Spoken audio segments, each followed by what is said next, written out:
valley lies frozen beneath the pale blue light of dawn. A blanket of fresh snow muffles every sound, while a thin veil of mist drifts silently between towering pine trees. In the distance, a herd of elk grazes cautiously, their ears constantly turning, their breath rising in white clouds against the bitter morning air. Every few seconds, one lifts its head, scanning the forest as if it senses an unseen danger. But the forest reveals nothing. Not a single branch snaps. Not a single shadow moves. Then, almost imperceptibly, a gray shape appears on a rocky ridge. Another emerges farther below. A third slips through the trees, so quietly that even the ravens circling overhead seem unaware. Within moments, the wolves have surrounded the valley, not by rushing forward, but by silently taking positions that no prey animal has noticed. They haven't attacked. They haven't even been seen. Yet the hunt is already underway. How can a predator coordinate so precisely without a sound? How do wolves seem to know exactly where each pack member should be before the first chase ever begins?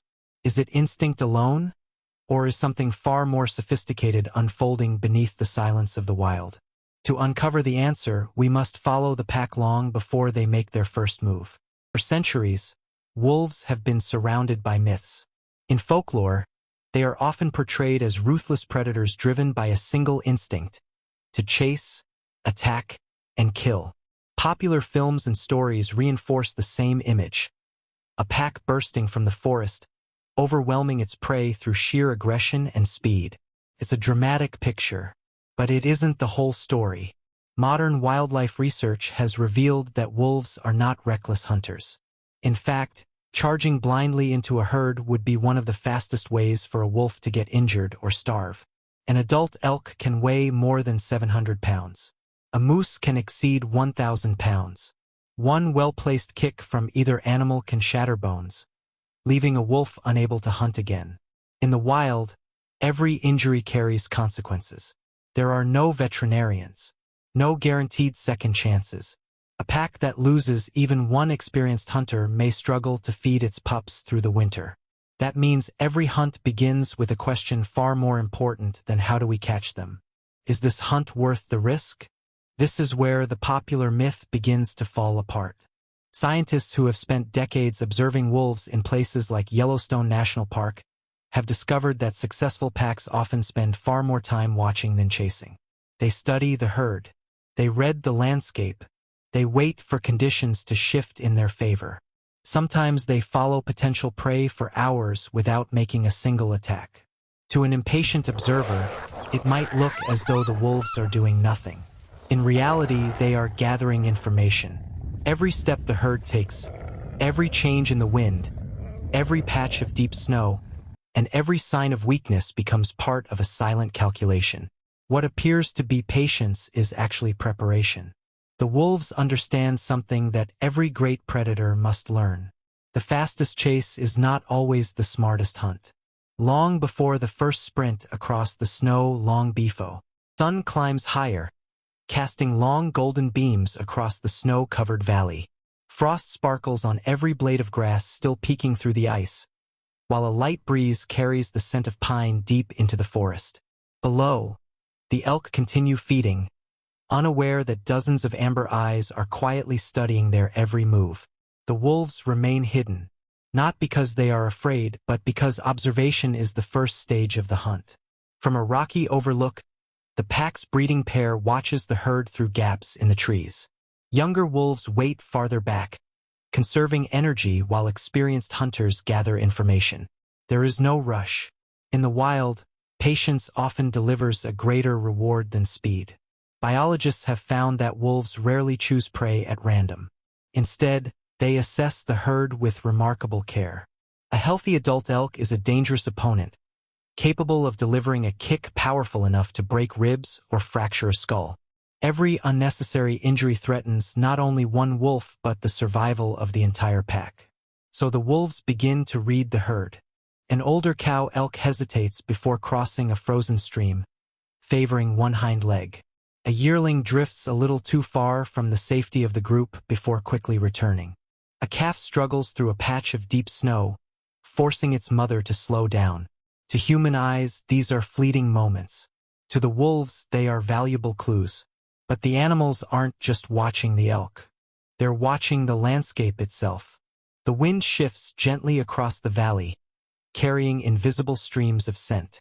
A wolf's sense of smell is estimated to be many times more sensitive than our own, allowing it to detect prey, recognize neighboring packs, and gather information long before anything comes into view. One change in wind direction can expose the wolf's presence instantly. The lead wolf lifts its nose into the air. For several seconds, it does nothing but breathe. The valley narrows as the herd leaves the open meadow behind. Dense spruce trees press in from both sides, while deep snow blankets the forest floor. Fallen logs, icy gullies, and scattered boulders break up the landscape, creating natural obstacles that will soon shape every decision the elk make. The wolves notice them all. To the herd, this is simply another stretch of forest. To the pack, it is a map filled with opportunities.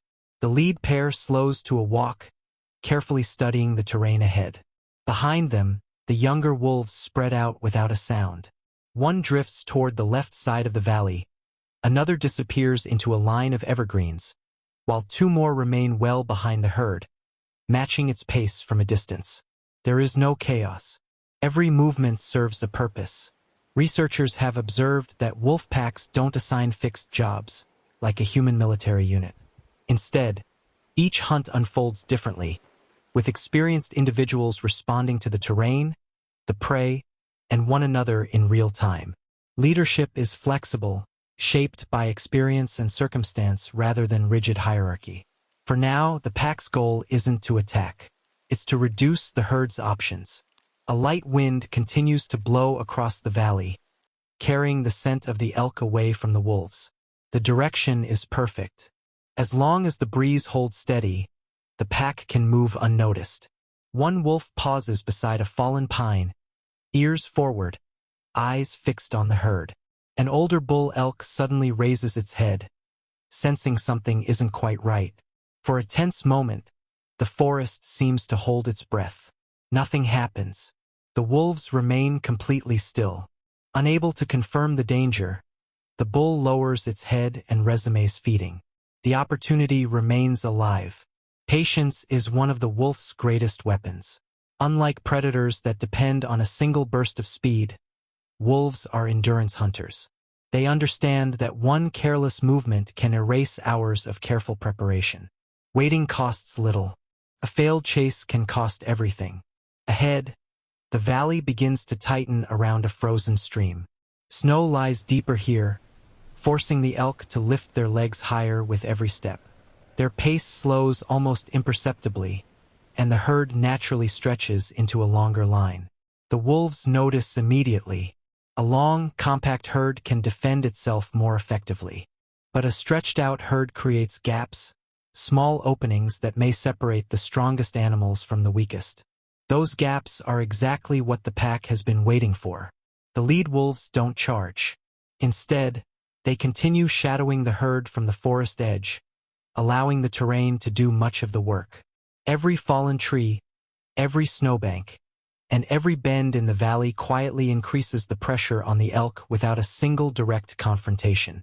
Modern wildlife research shows that wolves often exploit environmental conditions rather than relying on brute force alone. Deep snow slows large prey.